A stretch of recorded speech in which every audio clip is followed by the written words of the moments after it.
Saudações! Estamos aqui para mais uma aula de estudo de repertório e na aula de hoje vamos falar sobre Francisco Tárrega, um compositor espanhol do período romântico.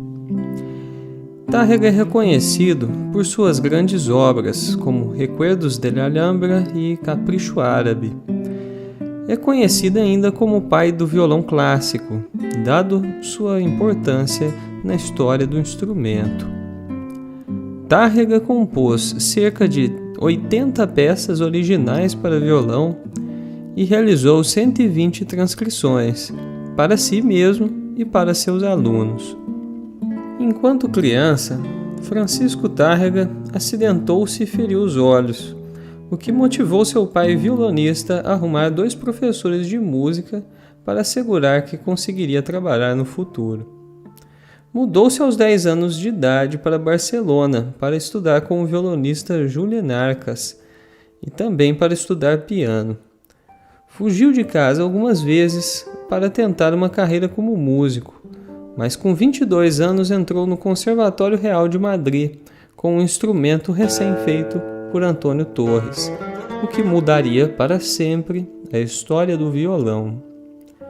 O procedimento de transcrições de obras de outros instrumentos para o violão passou a receber um novo enfoque com os esforços do compositor Francisco Tárrega, que parte da premissa que os grandes compositores espanhóis e os internacionalmente renomados compositores pianistas de sua época também podiam ser interpretados nas 6 cordas. Tárrega transcreveu mais do que compôs. Quase 70% da sua obra foi dedicada à transcrição, de forma a provar a capacidade plena na execução do repertório erudito no violão. Os esforços de Tárrega acabam fomentando a prática de transcrição e a exploração de novos artifícios de adaptação do discurso musical e efeitos de outros instrumentos. Como exemplo do legado de suas transcrições, podemos listar a apropriação bem-sucedida do repertório pianístico de Isaac Albéniz e Henrique Granados, que figuram ainda hoje no repertório tocado por violonistas ao redor do mundo. Com seu intuito de unir o violão ao cenário musical europeu, transcreveu e interpretou obras de Beethoven, Berlioz, Chopin, Grieg, Handel, Haydn, Mendelssohn, Meyerbeer, Mozart, Paganini, Schubert, Schumann e Wagner, e foi o primeiro a descobrir que algumas peças de Bach poderiam ser tocadas ao violão de forma satisfatória. Suas transcrições de Bach incluem o Bourrée da Partita 1 para violino, as Bourrée 1 e 2 da Sonata 3 para cello, a Fuga da Sonata 1 para violino e o Crucifixus da Missa em Si menor. A formação do duo de violões tornou-se também um recurso bastante explorado pelos herdeiros de Tárrega, Miguel Llobet e Emílio Pujol, pelos quais também seguiu-se o aperfeiçoamento do processo de transcrição e a consolidação do repertório que se constituía. Sua transcrição da Fuga BWV 1001, obra transcrita por Bach para o alaúde catalogada como BWV 1000, foi publicada em 1907. Essa fuga tornou-se a primeira gravação de Bach ao violão, em 1927, por André Segovia. Podemos dizer que Segovia vem da escola de Tárrega, uma escola do violão espanhol que até hoje tem suas reverberações no violão contemporâneo. Na aula de hoje trabalharemos com um prelúdio, Lágrima, de autoria de Francisco Tárrega. Trata-se de um prelúdio de simples execução não demanda muitos artifícios técnicos, mas através dessa obra poderemos conhecer um pouco mais do estilo clássico romântico no violão e aprender um pouco mais dessas características de interpretação que podemos utilizar na música romântica.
Bom, então acompanhamos aqui a interpretação da Lágrima de Francisco Tárrega, juntamente com as partituras e alguns detalhes de estilo de interpretação que eu usei, e vamos entrar em profundidade aqui na análise de que detalhes são esses. Então eu fiz um breve resuminho aqui de características que são estilisticamente adequadas para se aplicar na música romântica. Então vamos lá. A gente tem uma lista aqui: liberdade na precisão rítmica, destaque melódico, legato, portamento, vibrato e rubato. E eu vou falar sobre cada uma dessas em maior detalhe, para a gente saber como que é que a gente aplica isso na interpretação da peça. A princípio, então, a gente tem liberdade na precisão rítmica. O que isso quer dizer? A gente pode ter escrito uma sequência com colcheias, mas não necessariamente a gente precisa obedecê-las de uma maneira que essas notas sejam iguais em sua duração. Às vezes a gente pode criar um fraseado onde no começo da frase a gente divide essas colcheias de uma forma e no final da frase a gente divide de outra forma. Então, isso aí vem de um conceito de notas inegáveis. São notas que não têm necessariamente uma duração metronômica, uma prescrição de duração do valor da nota que seja absoluta. E isso cabe ao quê? A fraseados, isso cabe à articulação de como que a gente está juntando os grupos de notas, de 2 em 2 notas, de 3 em 3 notas. Então, toda essa liberdade da precisão rítmica, né, é o que define muitas das estratégias que eu usei na interpretação de Lágrima nessa videoaula. Vamos ver aqui a próxima, que é o destaque melódico. Por que destaque melódico? Em outras texturas de música, igual na polifonia, a gente não precisa destacar a melodia, porque todas as melodias dentro de um contexto polifônico são importantes. Em um contexto contrapontístico, as vozes vão se encaminhar para direções que conectam uma nota a outra em uma voz única e coerente. E elas são, de certa forma, independentes, porém interconectadas. Já numa textura romântica, a gente vai vir com uma proposta homofônica. É uma proposta onde a melodia tem um acompanhamento. E o acompanhamento não é por si só detachado da melodia. Ele é um dado extra à melodia. Por isso, a melodia fica em primeiro plano. E como que a gente vai fazer isso? Nas notas de acompanhamento, as notas que não são essas notas que a gente está cantando na extremidade, como se fosse a linha soprano da música, a gente vai deixar isso em segundo plano através de dinâmica, através de articulação. Então a gente toca com menos volume, no polegar, às vezes a melodia fica no anelar e o dedo indicador e médio vão ficar em um segundo plano, também tocando ao mesmo tempo, simultaneamente, ou em arpejo, mas tocando com menos volume. Isso é uma coisa para se conscientizar e buscar esse ideal na interpretação para conseguir conquistar o destaque melódico. E agora, legato, né? Do que se trata esse legato? O legato é quando a gente conecta uma nota na próxima. Então, se a gente estiver cantando, esse é um efeito natural da voz, né? A gente não tem um ta, ti, ta, ti, ra, ta, como seria às vezes uma digitação num instrumento, como o violão. E quando a gente tira o dedo da casa, a gente vai cortar aquele som. Mas às vezes a gente ainda não está produzindo a próxima nota. Então a gente cria um silêncio. E esse silêncio é como se a gente estivesse gaguejando na melodia. E por isso esse conceito legato é importante quando a gente está fazendo esse repertório. Não só esse, é sempre interessante que as nossas melodias conectem uma nota na outra, mas em alguns casos, através de uma conscientização de articulação, a gente vai diminuindo os valores dessa nota por intenção, como no caso de uma articulação staccato, onde você diminui metade do valor de duração da nota, né?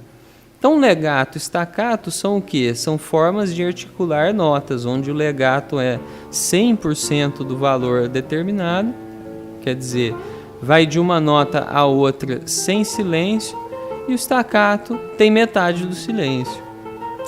Então, agora vamos falar de portamento. O portamento é uma característica violonística de trazer no que a gente poderia chamar de slide numa guitarra, né? A gente vai pegar uma casa presa e trazer aquela nota, depois de articular ela com a mão direita, de uma forma glissando, subindo cromaticamente através da escala, com o destino de chegar em uma nota em especial. Então, um exemplo bem interessante do portamento é o prelúdio número 1 do Villa-Lobos, que já começa com um portamento bem destacado. Vamos ouvi-lo aqui só para ter isso em mente.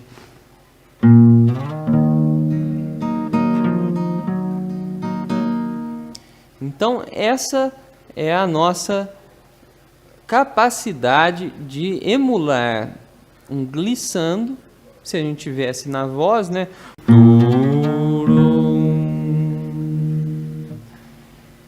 Esse aí é um efeito que é muito usado no repertório romântico e também é um efeito que é muito idiomático do nosso instrumento. É uma coisa que soa muito legal de se fazer num violão, soa muito expressivo.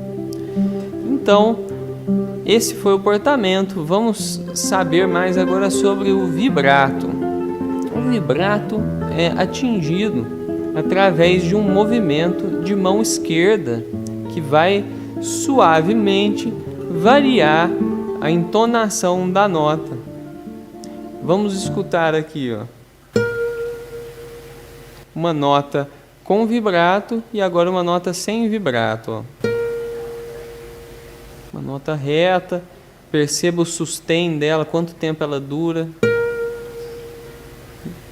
E agora com o vibrato novamente. Então, o vibrato é como se a gente tivesse um destaque, uma ênfase naquela nota que é progressivo. Quando a gente atinge ele, ele vai ficando cada vez mais intenso conforme o silêncio vai se aproximando de volta depois do ataque da nota. É uma tentativa de fazer com que essa nota sustente mais e projete por mais tempo, principalmente porque o violão é um instrumento que projeta apenas um ataque muito bem definido, mas não sustenta muito as notas que foram tocadas, né? Em comparação a uma voz, um piano, um instrumento de sopro ou um instrumento de arco que tem opções de soar notas por uma grande duração, né? No violão a gente tem um ataque bem preciso com um tempo rápido de decaimento do som, né? Então o vibrato surge aqui na música romântica também como uma condição de expressividade, além dessa intenção de prolongar a duração da nota. Geralmente a gente usa muito em notas longas, notas que vão durar um compasso inteiro ou até mais. E por último a gente vai falar do rubato. O rubato é quando a gente rouba um pouco de tempo, é quando a gente vai segurar um pouco a nota ou fazer um gesto em algumas notas que vai suspender um pouco da contagem metronômica do tempo. E o rubato traz novamente essa sensação de expressividade. E aquela nossa forma de tocar automática e robótica, né, é uma forma que pode ser qualificada por conta da ausência dessas condições expressivas que a gente pode trazer na interpretação do repertório romântico. Então, o repertório romântico é ótimo para que a gente aprenda a cantar com o violão, para que as nossas melodias possam soar como vozes. Então, agora que a gente conheceu alguns desses princípios estilísticos utilizados na música romântica, vamos falar um pouco sobre a diferença entre o clássico e o romântico. Essa é uma dúvida muito curiosa, porque na história da música a gente tem uma grande cisão no repertório clássico, que a gente pode elencar aqui como grandes nomes: Haydn, Mozart, Beethoven, e a gente tem um outro compêndio de repertório de grandes pianistas compositores que foram adaptando essa linguagem clássica para meios ainda mais intimistas e expressando cada vez mais o interior das emoções humanas e transformando essa música em um estilo diferente. Mas quando a gente tenta olhar na perspectiva do violão, não é tão determinado assim essa época clássica e essa época romântica, sendo que é muito comum que existam compositores do violão clássico que, na verdade, viveram no período romântico. Pensando num ponto de vista de construção de instrumentos, durante o período que a gente conhece como a época do violão clássico, né, que é a época de ouro do violão, onde a gente associa compositores como Fernando Sor, Mauro Giuliani, Matteo Carcassi, Ferdinando Carulli, a gente tinha um instrumento que já não era mais a famosa guitarra barroca. A guitarra barroca teve um programa específico para ser apresentada. Se você ainda não viu e quer conhecer, veja aqui na descrição desse vídeo o link para poder conhecer essa aula. E a guitarra barroca tinha ordens duplas, são cordas afinadas ou na mesma oitava ou em oitavas diferentes, né? Assim como a viola caipira tem até hoje. No violão romântico nós temos a presença das cordas simples, e isso vai mudar a tocabilidade do instrumento. Com cordas simples a gente pode fazer um toque apoiando, que é muito mais adequado para projetar uma melodia e colocar ela num plano de destaque em relação ao acompanhamento, né? Então a gente vai pensar o quê? O violão clássico romântico, né, na verdade consiste do repertório para esse instrumento, que foi em sua época muito popular, né? É um instrumento que se popularizou em 1800. Então já não existia mais aquela densidade polifônica e contrapontística, né, do alaúde, ou até mesmo das guitarras barrocas e renascentistas, né? E a construção do instrumento privilegia esse tipo de toque homofônico, onde a gente vai conseguir separar bem os planos de melodia e de acompanhamento. Então, vamos sempre lembrar que a guitarra romântica perdura até a construção do violão Torres.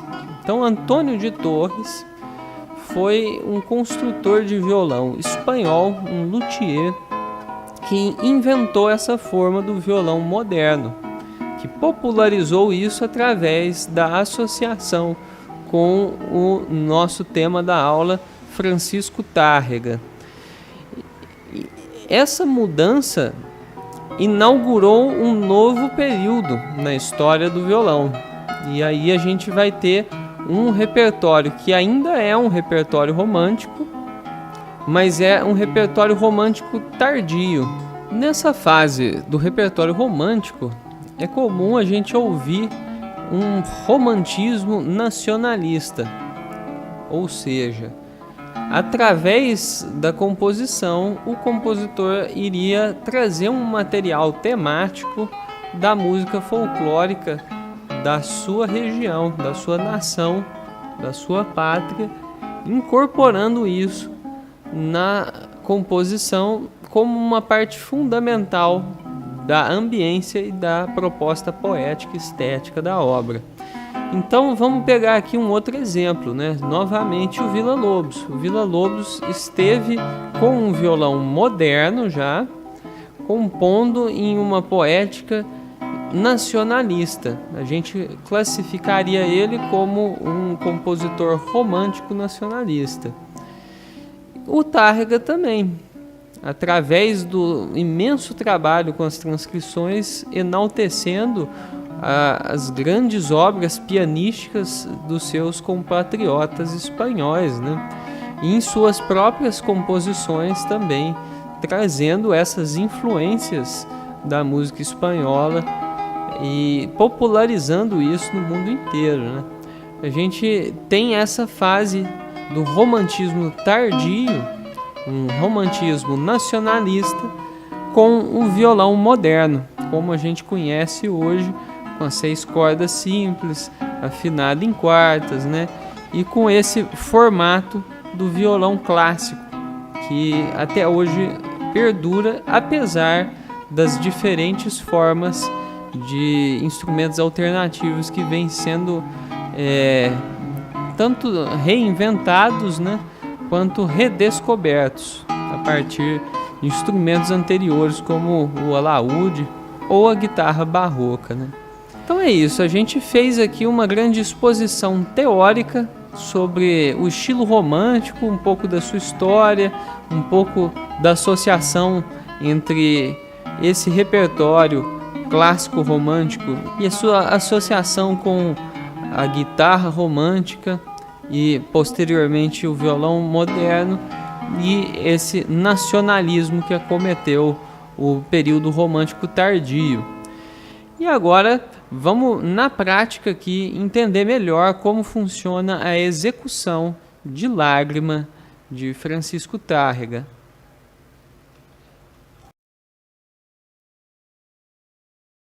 Agora vamos aprender como funciona a digitação da peça Lágrima. Estou aqui com outro violão, esse aqui é um violão com cordas de nylon. Eu estou tocando sem unha, apenas no anelar, um pouquinho de unha bem curta e no polegar. Essa é uma forma de se tocar que Tárrega, no fim de sua vida, disse que era uma bênção. Então, é uma forma muito apreciada também por Fernando Sor, um antecessor de Francisco Tárrega, um dos maiores compositores para o violão. Qual é a vantagem de se tocar sem a unha ou com pouca unha? O som da unha é estridente. Ele é um som que pode te trazer um pouco mais de projeção, um pouco mais de agilidade, um pouco mais de precisão, enquanto que o som que a gente tira com a carne, com a polpa do dedo, a ponta, é um som mais doce, mais macio, mais escuro e é um som que remete também ao estilo antigo de se tanger as cordas dedilhadas. Então, os instrumentos como o alaúde, ou a guitarra barroca, ou também a guitarra romântica, eram em sua maioria tocadas com as pontas dos dedos sem unhas. Também é importante considerar que naquela época não existiam lixas de polimento para a gente poder dar um acabamento final na unha. Então isso também é uma diferença. A unha bem acabada, polida, bem feita, vai trazer muitas características do toque com a carne. E aquela estridência que a gente sente com a unha também pode ser amenizada dessa forma. Porém, eu venho tocando também instrumentos de corda dupla e por isso eu sinto que o toque sem unha favorece esse tipo de dedilhado. E ao mesmo tempo é interessante como o meu som parece ter ficado mais aveludado e mais gostoso de se escutar depois que eu abandonei a unha. O que eu percebi como diferença? A precisão, a certeza, a velocidade. Eu passei uns 6 a 8 meses experimentando tocar sem unha e com certeza eu senti uma perda nessas características. E nada que um bom estudo e costume, né, não possa devolver até certo ponto. Eu imagino que, por exemplo, para fazer um trêmolo, né,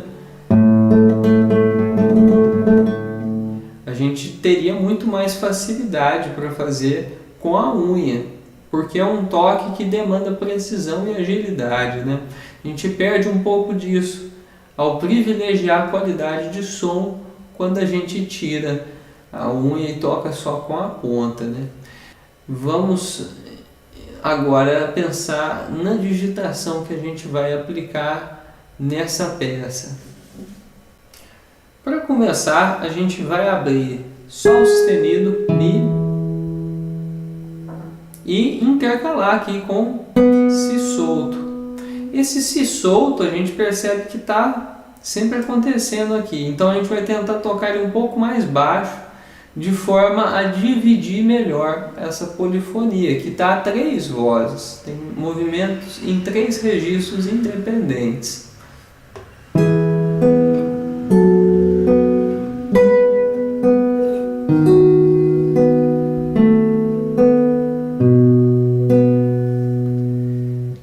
Então essa primeira parte se repete, é a mesma ideia musical. Vamos pensar aqui em mais detalhes sobre ela. A gente pode usar dedo 1 e dedo 4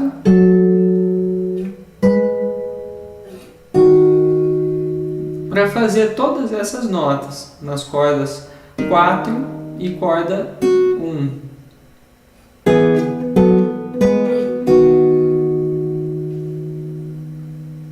Depois a gente tem um simples dedilhado aqui, ó, trazendo o dedo 3, formando aqui um acorde de si com sétima. Então a gente repetiu isso e vamos para a próxima parte. A gente faz um salto para a terceira posição, ó.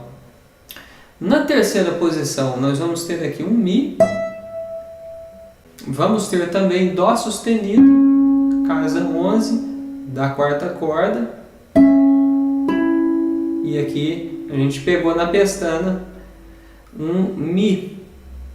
Descemos aqui, ó, Ré sustenido e Si. Outra vez o pedal da voz interna, a gente tenta tocar um pouquinho mais abaixo do volume das outras.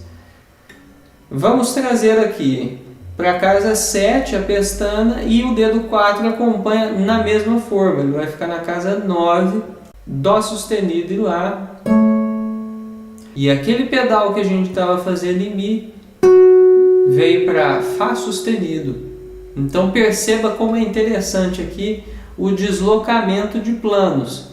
A gente tem uma melodia que está descendente, enquanto que a voz interna está subindo. Então vamos prestar atenção aqui, ó.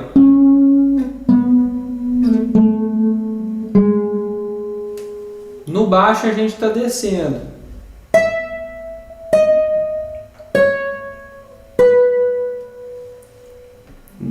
Também estamos descendo na melodia principal. Agora a voz interna, ó. Mi, mi, fá, sol. O que a gente segue aqui? Na corda 4, dedo 3 veio como um dedo guia, fazendo... Nesse momento aqui, vamos fazer um vibrato bem pronunciado. É uma região que soa muito bem o vibrato, ó.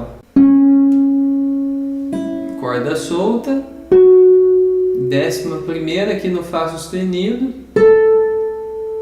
Aqui a gente está na casa 10, um Dó, e a gente formou um acorde aqui, ó. Só que a gente está usando a corda solta, ó, si pestana.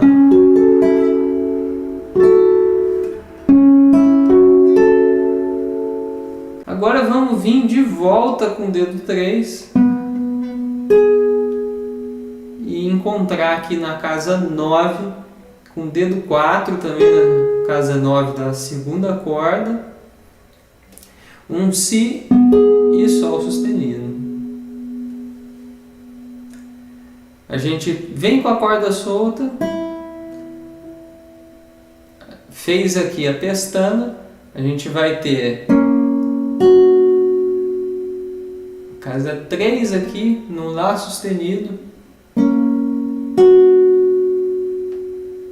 Fá sustenido na ponta. Aqui a gente vai fazer pestana na casa 2, vamos ter um acorde de Si com sétima.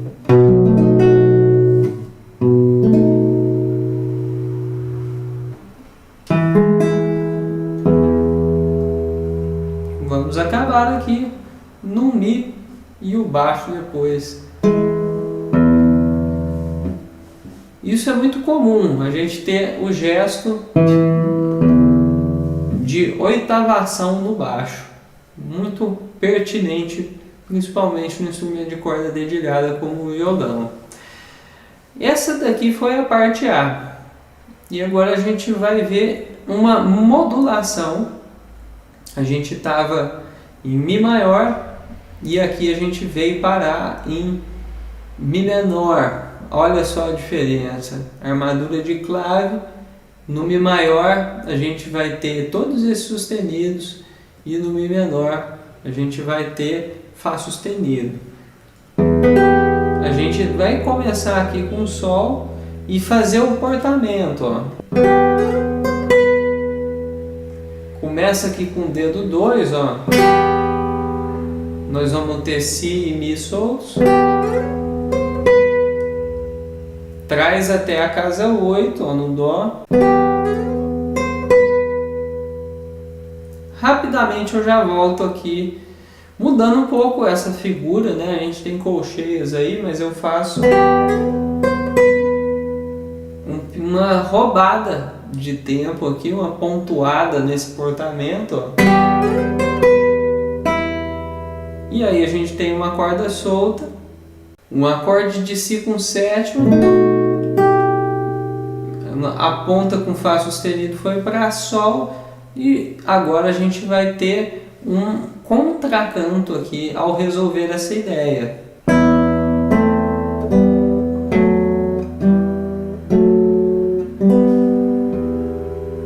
O que aconteceu aqui? A gente tem uma escalinha em terças. Olha só.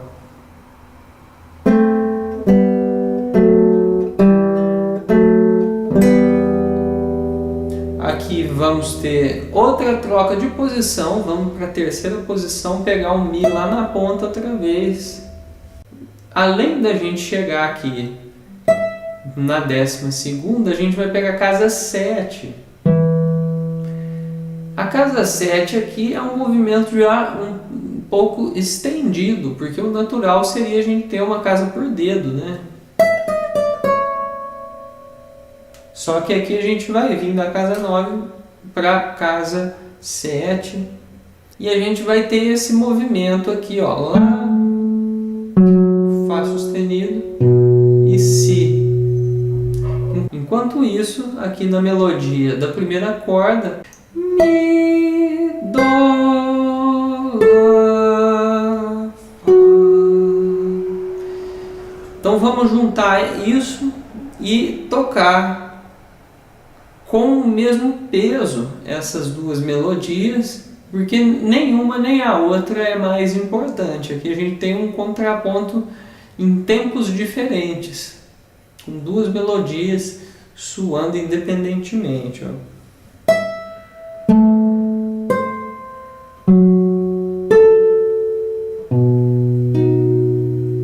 Terminando aqui num acorde de Si.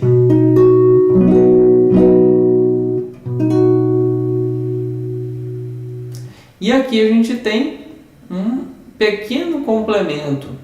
Si, Dó, Si. E aí a gente vai pegar o Si solto, como tem dois Sis aqui, né?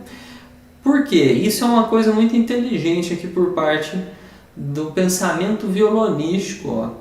A gente vai poder fazer a passagem de posições usando cordas soltas. Se a gente tivesse uma corda presa, tipo, tem um pequeno instante ali que eu tenho que interromper o valor de duração da nota. Então, uma das nossas estratégias para digitar as peças é usar as cordas soltas em momento de troca, de passagem de uma posição para outra. Então, vamos ver como que fica essa parte até aqui.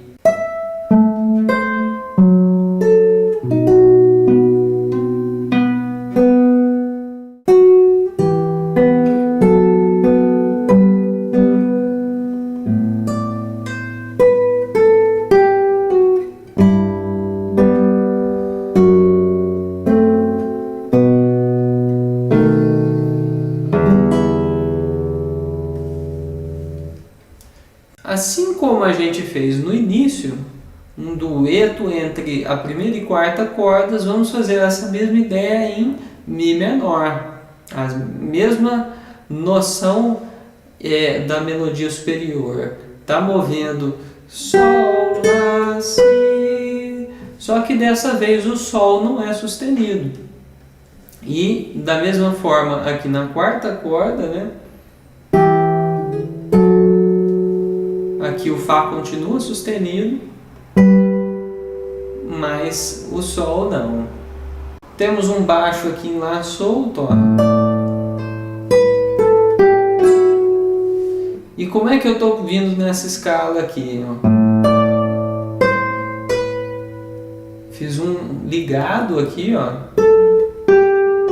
e outro aqui. Por quê? Para eu não ter que usar os meus 3 dedos da mão direita, para eu poupar de usar o anelar, que não tem um som tão gostoso assim. Eu tô com unha nele, mas também faria isso mesmo se eu tivesse com unha em todos os dedos, ó. Ó, o estilo que traz ao fraseado ter esse ligado aqui, ó.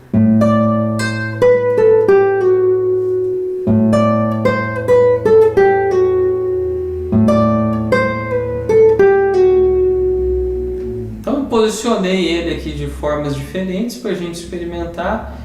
De qualquer forma, ele agrega uma coisa que é única do nosso instrumento, né? Você não vai encontrar um ligado, por exemplo, num piano, né? Não tem como fazer uma coisa parecida, assim, uma articulação diferenciada, né? Depois da escalinha, a gente vai cair num Sol. Isso aqui é um Mi menor, só que coloquei a terça invertida aqui na primeira inversão, e aqui a gente vai descer o dedo 2 e dedo 4 nas casas 2, né, da segunda corda, pegando o Fá sustenido, e aqui a gente vai pegar com o dedo 3 e dedo 1 o Lá e o Dó.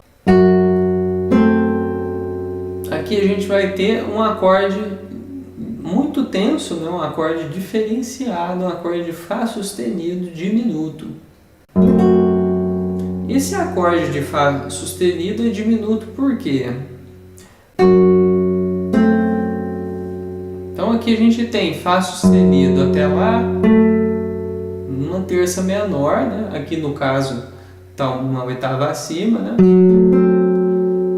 E aqui de Lá até Dó a gente tem outra terça menor. Então quando a gente tem um empilhamento de 2 terças menores, o acorde não é só menor, ele passa a ser diminuto, por ter esse intervalo Fá sustenido Dó, que é uma quinta diminuta. Então esse é o acorde que ele escolhe para trazer a atenção da dominante para resolver aqui no Mi menor, que não tem nada. Sol, Si, Mi, não tem que digitar com a mão esquerda. Aqui a gente vai ter a segunda passagem inteira para a gente poder ver como que tudo isso vai soar.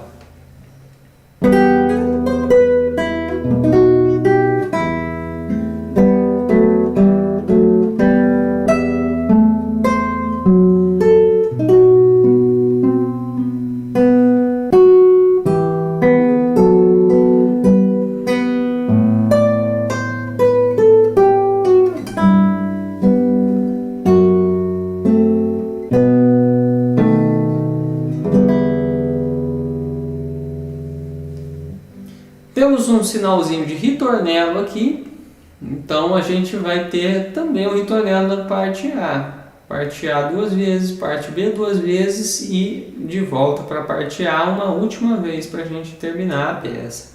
Então essa foi a estrutura da lágrima, e agora vamos aplicar ela no nylon e ver como que isso soa diferente. Apesar desse encordoamento aqui já está muito velho, a gente vai escutar e comparar como que é diferente a sonoridade do nylon e a sonoridade da tripa sintética, o Nygut, que eu toquei com o meu outro violão de Jorge.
Então conferimos aqui como fica no nylon e depois retorne até o início da aula, escute de novo eu tocando no naigut e perceba como formas diferentes de texturas e timbres se criam com materiais diferentes de encordoamento.